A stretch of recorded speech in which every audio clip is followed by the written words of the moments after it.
This is indices. The question says we should simplify 3y raised to power 3 times 2y raised to power 2.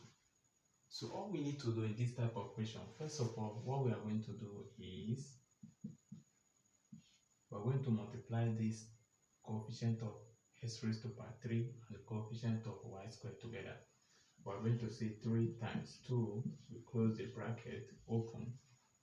Then we now insert y raised to power 3 times y raised to power 2. 3 times 2 will give us 6. Then we now apply multiplication law of indices here because the bases are the same and it's multiplication. The multiplication law of indices states that if the bases are the same, you add the power. So we're going to have y raised to power 3 plus 2. Then from there we're going to have this 6. Then the y raised to power 3 plus 2 will now give us y raised to power 5. So it means that our answer is what? 6y raised to power 5.